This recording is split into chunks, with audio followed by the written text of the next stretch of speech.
Hey everyone, and welcome to my chaotic mess and Vlogmas Day 11. So today's Christmas shout out goes to Leanne Says. I will link her down below. I have been watching her for, probably since I started watching YouTube. And I cannot honestly tell you how I found her videos way back then, because I want to tell you it's probably been 10-11 years since I've been watching her. So when I say I've been watching her for a long time, I've been watching her for a very long time. She and Charles Trippy are two of the longest people I have been subscribed to. So anyway, she just recently came back. She took about a 2-year hiatus after she had her baby. Go watch her videos because I can't really explain the complications that with her daughter. She explains it very well. I wouldn't even know how to explain that to you. But yeah, definitely go check her out. I really, really, really, really recommend her. And yeah, without further ado, uh, let's get on with it. We'll be chilling and having a good time. Sick day. The Buccaneers just won. Now we are watching Charlie Brown Christmas. Yay. Oh, and I'm having popcorn. Time for one of my favorite ones. Name that movie.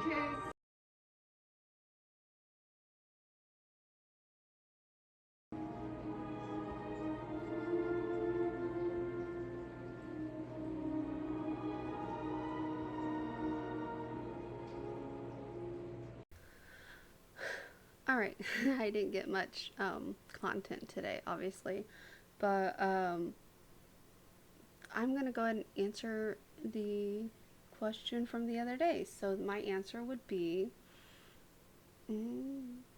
I think I would want to know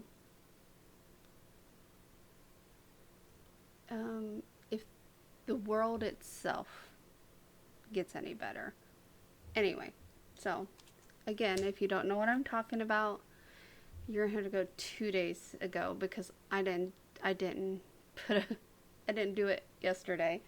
So anyway, yeah, I'm coming down with a cold or something. I don't know. Saturday I was starting to feel a little bleh, and so all we did Saturday, well, we did go to Zaxby's, and I felt fine. Like that morning, it was like really when we got home from Zaxby's, it started feeling really bad. So bad that I said, you know what, I cannot edit a video. So that's why yesterday's video was a little late. But yeah. And then today's video, I didn't really get any clips, and it's still really early in the night. It's only 9:20, so I figured since I'm sick, it would be a good time to kind of talk about give you the medical update that you guys have asked for. I just want to put out there, there's not anything major really to divulge, but I will tell you what I know so far. Alright, so we're going to go through categories, and we're going to start with diabetes, since there are some new people here. If you don't know, I have type 2 diabetes. Ooh. Okay, I need to move this closer to me, so I'm sorry. Is that better? Okay.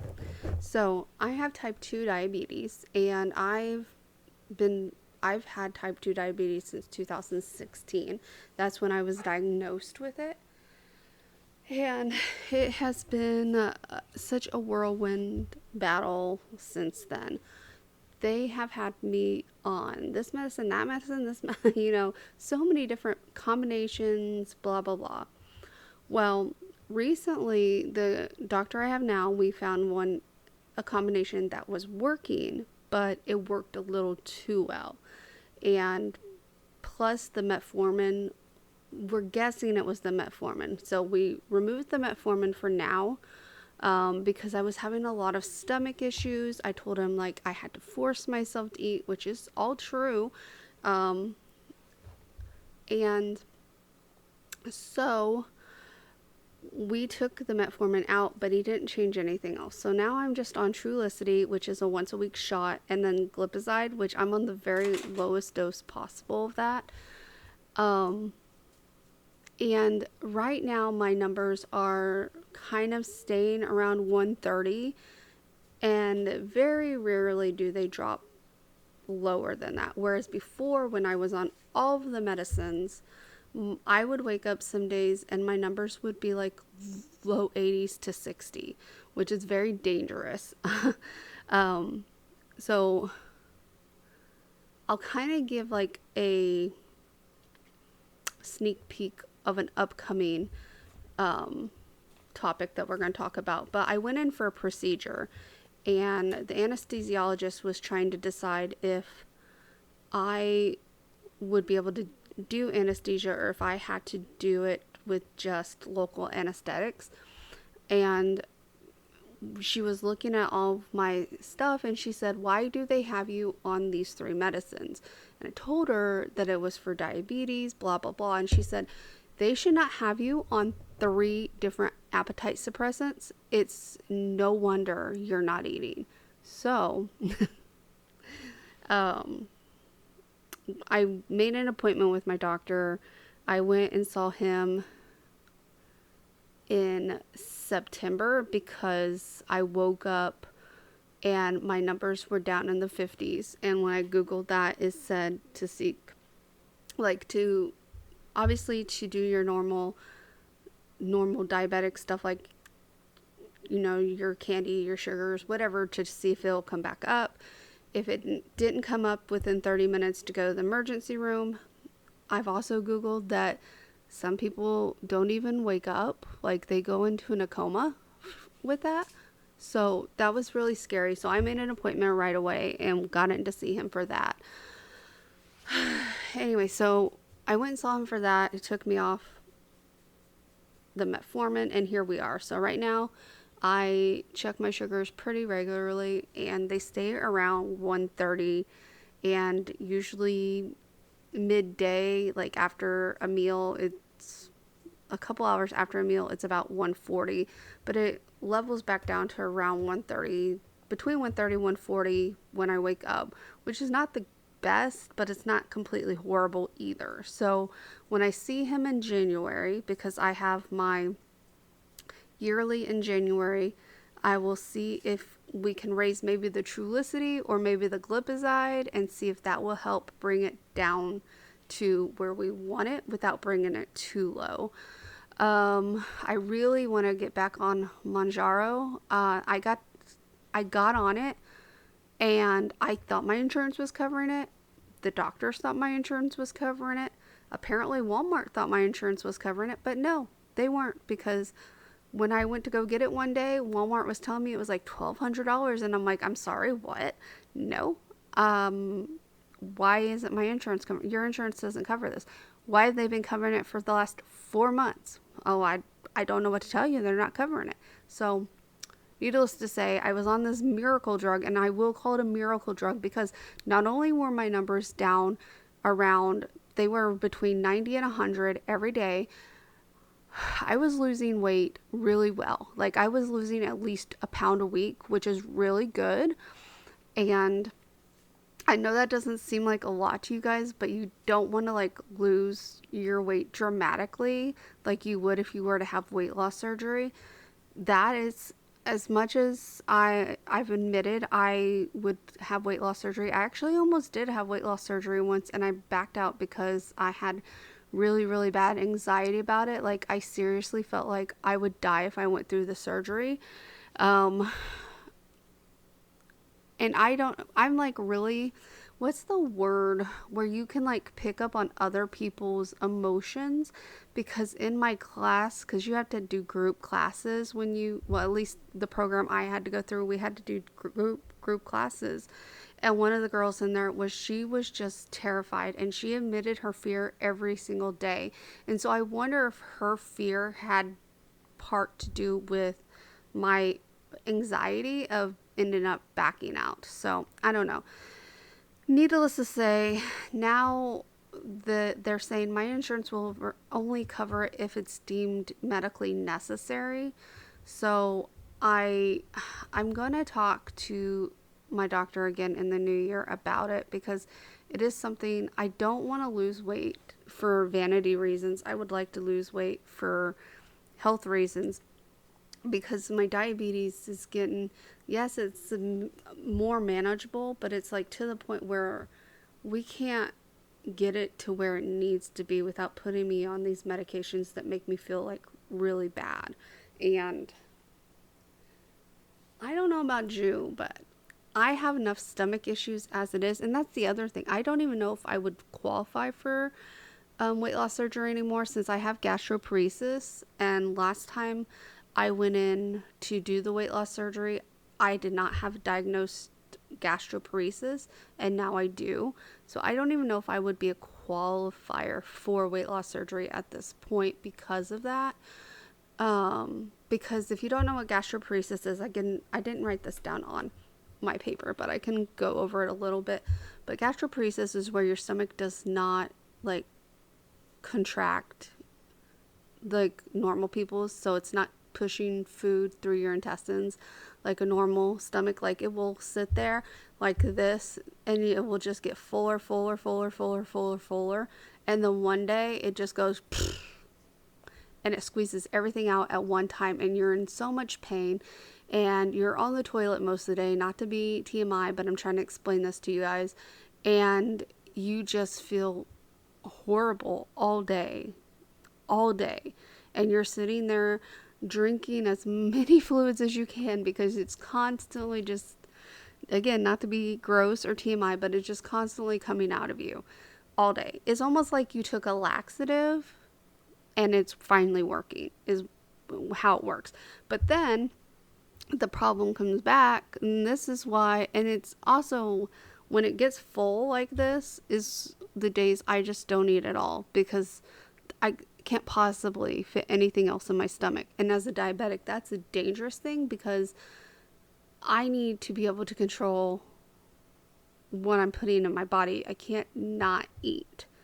So most days I force myself to eat something. Like today, I had that popcorn, and I made grilled cheese sandwiches for my husband and I, because I don't feel good, and there were no clean bowls. There are now, because I ended up loading the dishwasher when while I was cooking grilled cheese sandwiches. Go figure. That's just me though. If I'm in the kitchen cooking and I have to wait on something, I will start like unloading the dishwasher or something else in the kitchen. I won't just go sit down or anything like that. So I try to keep idle in the area I'm actually working in. But anyway, that's not what this is about. So yeah, that's one of the bad parts about gastroparesis. I also want to get back on Manjaro, because when I was on Manjaro, I didn't have as many stomach problems. And I think part of the reason my numbers are so wonky is because they're not getting pushed through my system like they should be. Because you obviously, when you swallow pills, they go into your stomach and then they end up breaking down in your intestines. Well, if they're not pushing through like my intestines, I'm thinking that's how it works. If I remember correctly, like they're absorbed into your bloodstream through your intestines or something along those lines. But I know they get down into your stomach first, and then they disperse from there, because the acids in your stomach's what's like opens up those pods or something. I don't know. I'm not an expert. That's just what I remember someone saying to me once. But that's why I wonder if they're not, you know what I mean? It's not dispersing properly. So then when it goes, it like disperses too quick and my numbers drop real bad. I don't know. That's just a theory I have. For me, I feel like the less pills I'm on, the better, just because of all my stomach issues. I didn't even have stomach issues on my list. And I have a lot of tummy issues. So, anyway, let's get on to the elephant in the room. So, and we'll talk about my pain issues last. So back in, oh my God, when did I start seeing them? June. Do I still have the folder?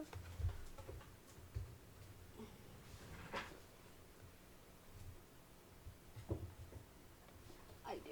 Okay. This should have my first appointment stuff. Because I don't remember August. So hold on, no, that's when I had my,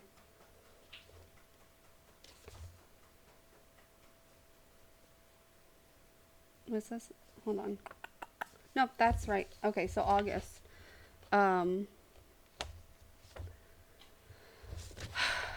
Okay, first let's do a little backstory and then we'll get on to this.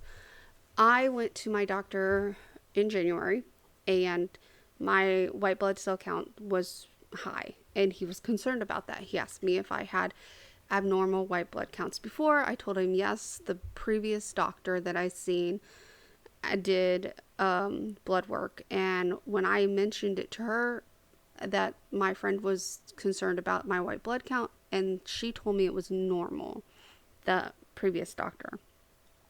And he kind of just gave me a weird look, like, why would she say that's normal? That's not normal. So he said he wanted to do when we came back in June for my 6 months, if it was higher, we would look at, investigating that more. So we went in June, did the blood work, white blood count. It was white blood count and another one. I think it was platelets, something like that. Anyway, those were the high ones. Anyway, they were even higher in June when I went. So he wanted me to see a hematologist, which is a blood doctor, if you guys don't know what a hematologist is. And so he put in a referral, and I waited about a week, never got a referral or nothing. So I called and I was like, yeah, I'm supposed to have a referral to a hematologist. And the lady's like, yeah, just go to your insurance website and see who you can see. And I'm like, what was the point of telling me I needed a referral then? I was so irritated. I'm so irritated with this company that we use. And the only reason I use them, the only reason I go to this particular medical facility is because with my insurance, it's free for me to go to them for primary care. So that's why I use them, because I go to the doctor at least 6 times a year, at least. So for me, that would add up when you're paying a $30 copay. And I know people are probably like, $30 isn't that much, but 6 is the least amount I go. So when I tell you it's the least amount, this past year I have been to my primary care doctor probably 15 times. So add 30 times 15, that's how much I would have had to pay for copay. Anyway, that's all I'm saying. I hate them, but I like that I don't have to spend a lot of money, because I do go to the doctor a lot. It's not a hypochondriac sort of thing. I just have a lot of medical issues, and you'll find out that that's not really a lie. Anyway, so I was like, fine. So I got online, and the only hematologist that my insurance that I could find within driving range for me was at Moffet. And Moffet is, if you don't know, Moffet is a cancer center. So I didn't realize that, you know what I mean? So I called, because on the thing it just says Moffet. And I was like, oh, okay, whatever. And so I called, and they're like, Moffet Cancer Center, how may I help you? And it's like, you hear that word and your heart just dropped. Like, what? And so I went into my whole spiel while my voice was shaking about how my doctor wanted me to see a hematologist because this and this was elevated and blah blah blah. And so they got me in, and I went in August. So let me grab my folder back. I went in August, and they did a blood work, they did urine tests, they did ultrasounds, and all sorts of other things. I can't even remember everything we did. And so the first set of blood work was still elevated, but it was lower than what it was from what my doctor sent her. So she wanted me to do, she gave me the option to either continue to do monthly blood work until it got down within normal range, or we could just go ahead and rule out any blood diseases because that's what she was looking for, and we could do a bone marrow biopsy. And I opted to just go ahead and do the bone marrow biopsy. So I went in for the bone marrow biopsy. That's where the anesthesiologist came in and asked me why I was on all those meds. Anyway, this is where it got a little frustrating because they were supposed to call me a week prior to and tell me to stop taking all of my medicine because the medications that I was on have been known to interfere with your anesthesia, and it could cause bile backup, so cause you to basically choke to death while you're under anesthesia. And so they didn't tell me that. And so she was looking through my medical history, and then she saw I had gastroparesis and said I would not be a good candidate just because of that, because the way my stomach, if my stomach contracted at the wrong time and pushed it the wrong way, I could choke, and it would be really hard because, you know, they can monitor like your heart and stuff like that, but like it's harder to find that's the issue or something like along those lines. So anyway, they gave me the option to do local. They told me I could reschedule if I didn't feel comfortable doing local, and I said, you know what, let's just do local, let's get it over with. It can't be that bad. It wasn't. It was not that bad. So anyone, and I had bone marrow biopsy, and they took it from my hip. So I just want to put that out there. They did take it from my hip, and it was fine. Oh my God, if you've ever had a uterine biopsy, no. If I ever have to have a uterine biopsy again, because back when I got diagnosed with PCOS is when I had a uterine biopsy, because I had a cyst in my uterus, like the size of a golf ball, I think is what she told my husband. And it ended up being non-cancerous, obviously, because I would have told you about that a long time ago. But I did that biopsy, no anesthesia, no local, no nothing. Because she said, oh, it's just like getting a pap smear. And I'm like, oh, so uncomfortable. That was the most painful thing I've ever done in my entire life. And so when we did the bone marrow biopsy, I was just expecting the worst. And then, you know, they were talking to me the whole time. And the next thing I know, he's like, oh, we're done. And I was like, you're done? Did you do anything? He's like, yep, I got it. And I'm like, okay. Like, I can tell you right now, my nerve block hurt worse than that bone marrow biopsy did. So if you're going to have a bone marrow biopsy, I was just telling you about my experience. Just remember, everyone's experience is different. So I'm trying to hurry, guys. I know we're going on a while here.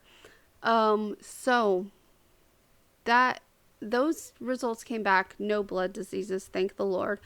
But she said that, you know, they've looked at all my blood work deeper. They've done other tests with my blood, and my inflammation markers are really, really high, and she wanted me to see a rheumatologist. But because she's a specialist, my insurance will not let her recommend me to another specialist. It has to be done by my primary care. And you guessed it, they did refer me to a rheumatologist. And I called that rheumatologist all excited, thought I was going to get in and be seen, right? Wrong. Called. They said, oh, you need a pre-authorization from your primary care, and your primary care has to get it from your insurance company. And I was like, okay. Called them. Okay, we'll get it done. Hasn't happened. Called them. Oh, we'll get it done. Hasn't happened. So now I've called them 3 times, and it still has yet to happen. So I said, you know what? Forget it. I'll tell them in January. I said, look, I've called 3 times. It's not happened yet. I still haven't got to see a rheumatologist, so whatever. All right, so that's what happened with Moffet. I no longer go to Moffet. Moffet is done with unless something with my blood count happens again, and then I will go back and see them. But for the most part, she says as long as all my blood work comes back and the inflammation markers are normal, because apparently really high inflammation markers can affect your blood count, like your white blood cells. So I don't know. I'm not a doctor. I'm just kind of explaining what they explained to me. And again, it's been months, so I'm just trying to remember. I should have recorded all this when it was fresh, but I didn't. Now to my lovely spinal issues.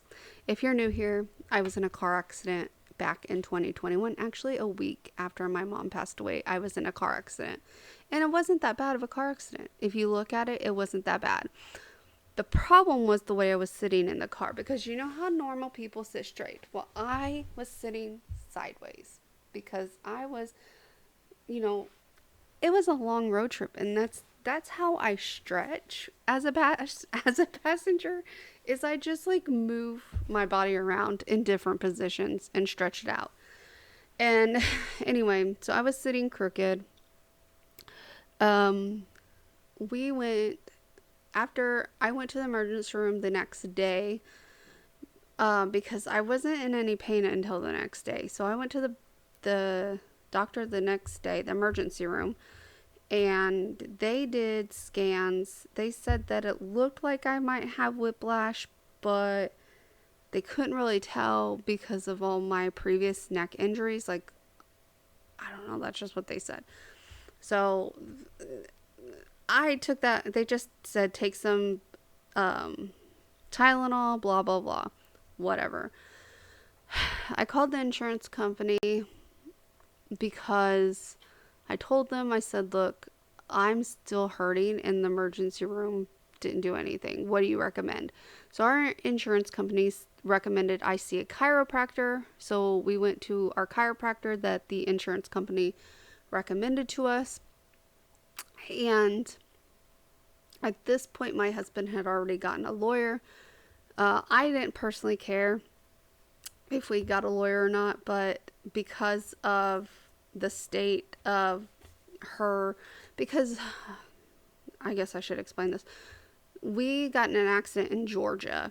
Georgia is a no-fault state, so is Florida. So basically, the police can't put fault on anyone, and so everyone's insurance is basically, I don't know how to make it. It's just stupid. But because the girl admitted fault, she straight up told the officer she wasn't paying attention, that she was watching the homeless guy get money from a stopped vehicle, that she wasn't paying attention. She hit us going 60 miles an hour and we were stopped. So that's how hard she hit us. And not the officer, but the place we took the car to get it fixed told us that if we wouldn't have had our trunk crammed full of stuff, because you have to remember, this was after my mom passed away. We rushed up there to get up there. We packed what we could. We had our dog. On the way back, I had a bunch of other stuff people brought to the funeral that my brothers and my dad didn't want, so I took it. And so the guy that looked at our car said, if you wouldn't have had your trunk so full, this would have probably caved all the way in. And I was like, you're telling me what? Like, he's saying like it would have went up into at least the back seat, would have probably pushed into the front seat. So they would have definitely killed my dog if I hadn't had my trunk so full. And that right there just made me so livid that this person was so reckless that they were more interested in a homeless person getting money from another car than paying attention to what's in front of them. And just, I think of this too. If we weren't there to stop them, like if they wouldn't have hit us, they would have went into oncoming traffic, and who knows what kind of havoc they would have caused. It's just frustrating beyond belief. Like, and then we found out this is why my husband decided to get a lawyer, because he found out, not from really being told directly, but for the officer basically telling her, this isn't your first offense on this. And so when he found out she's done this before, he was mad, like mad. And he had already made up his mind about getting a lawyer before I even went to the emergency room. So that's that. So, because not only did she admit fault, but we found out she did this before. Like, she's reckless. And why she has a driver's license is beyond me. I don't know.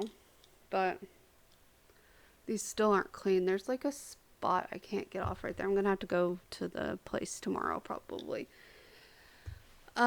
So yes, back issues. We went to the chiropractor and they did their x-rays. My spine was slightly curved the wrong way, and so he was trying to get it straightened.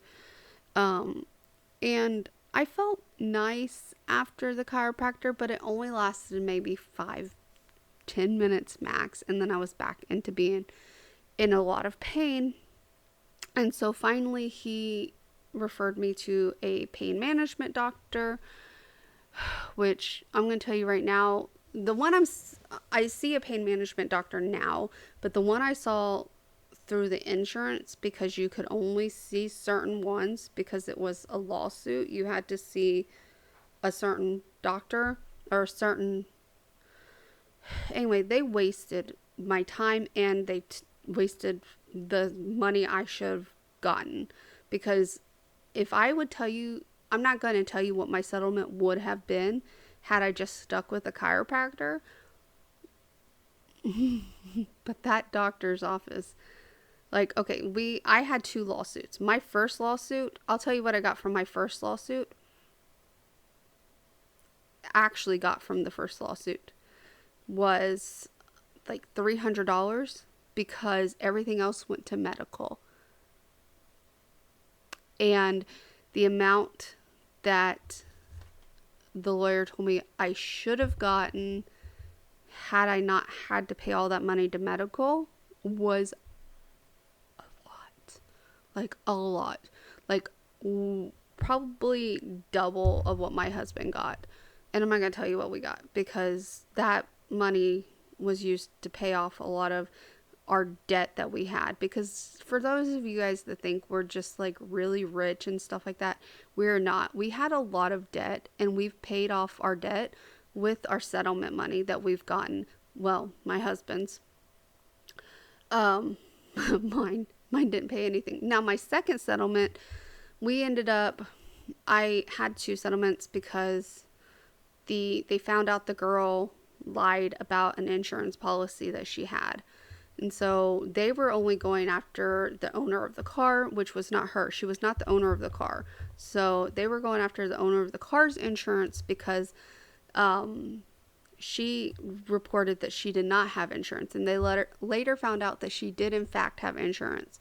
And so that's what the second lawsuit was for, was because she had a policy that she did not tell anyone about. Now, I did get more money from that, but I should have gotten a lot more money from that. But this is why I tell you guys that I will never, ever again tell a doctor if any part of my body hurts, ever, because of this lawsuit. During the mediation, the other side brought up that I seen a doctor about back pain before, and I was like, what? No, I haven't.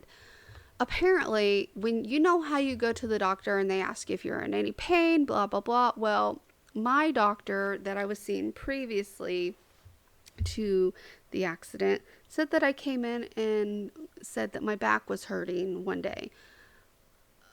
My back, could have been hurting from bad bed. We had a horrible bed. My back hurt, not a lot back then, but like, how you get stiff back and stuff like that. And most of the time, my doctor's appointments were like first thing in the morning. So before I was fully stretched out. Anyway, so I said, I'm not going to trial over this. This is stupid. I didn't even want to do this anyway. This is basically what I told my lawyer. Told him I didn't even want to do this stupid lawsuit anyway. My husband said there's no harm in doing it because it's an additional thing anyway. And the lawyer basically told him they're going to do it regardless. So, and I'm just like, I didn't want to do this anyway. I said, and furthermore, now you guys just made it clear not to tell your doctor anything, because no matter what they put in their notes, lawyers are going to twist it the wrong way. So I don't. My doctors ask me how I'm doing, and I'm just like, I'm fine. Any pain? I'm not going to tell you. That's straight up what I tell them. That's straight up what I told them after my last mediation. I'm not going to tell you if I'm in any pain. Why? Because you're going to write it in that little computer. And if I was to get in an accident tomorrow, I couldn't do anything about any of my pain because you just wrote it in that computer that I'm in pain. So I'm not going to do it. I'm not telling anyone ever again if I'm in pain. Unless like I'm in excruciating pain and have to go to like the emergency room or something. But no, they ruined it. They ruined it. And it irritated me so bad. I still got a decent amount of money, which it wasn't about the money for me. By the way, I want to put that out there. It wasn't about the money. It was about the point that they took something that had no relevance to this lawsuit whatsoever and used it against me. And that really pissed me off because it wasn't even anything to do with the current problems. They took something from previous, and the lawyer even told me we can go to trial and they may go back 6 years where you complained about a toothache. And I'm like, why is this fair? You know what I'm saying? I feel sorry because for me it wasn't like our car accident. We didn't get rushed to a hospital or anything like that. We finished driving home, which by the way, we found out we shouldn't have drove home.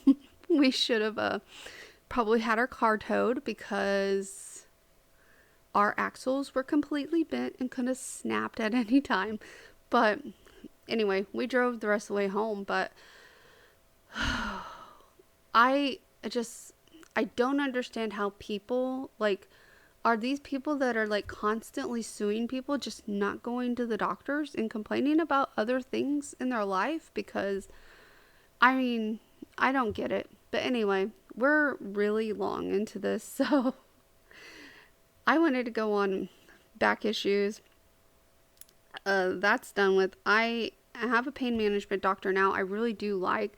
I'm kind of sad because if we move, I probably will have to find another one, unless we stay in this general area, because I already drive almost 2 hours to go to a doctor because, again, like I said, the facility I need to go to for the free coverage, it's 2 hours away. So I already drive 2 hours every time I need to go to the primary care doctor. So I don't want to drive to the pain management doctor. And that's just unfortunate. So I don't know. I don't know what life is going to bring ahead, but I see him. I have had 2 steroid shots in my hips so far. And they work for a while, but it's already wearing off. And I just got it in October, the end of October, beginning of November, end of October. because beginning of November is when I had my nerve block. Now let me tell you about my nerve block. I don't know what it's supposed to feel like, because my neck still like kind of hurts sometimes, but not as bad as it used to. So maybe it's just supposed to numb your pain. I don't know. So I see my doctor tomorrow, my pain management doctor, and so we're gonna be talking about my mid back, because my mid back is like, the pain in my mid back is like really really bad now that they've helped with the hip and the neck. As I say that, my neck is starting to bother me right here, but so we're going to be talking about my mid back. We're going to go over how I feel with my neck, and then I'm going to bring up that my hip is already starting to act up again. That way, if they want to do scans, they can just do the full spine and get it all over with. But he also wants me to see a rheumatologist, because I told him about what Moffet said, and he thinks that a lot of my pain might be from rheumatoid arthritis, and that if that's the case, anything he does is not gonna really help me at all until we get that part figured out.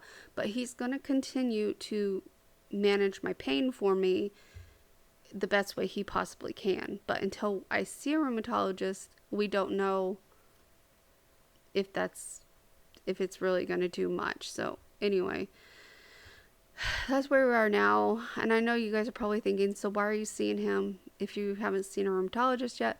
It's because what he does relieve my pain for a short amount of time, and I will take any amount of time pain-free that I can get. So anyway, that's gonna be it. So question of the day, guys: where would you go if you could go back in time?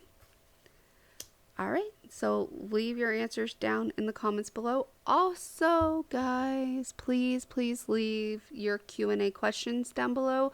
I will be doing a Q&A next week. So I haven't decided what day yet, but next week. All right, so answer a question. If you liked this video, give it a thumbs up. If you haven't done so already, subscribe, and I will see you guys in the next one. Bye, guys. Doesn't matter if the snow is falling.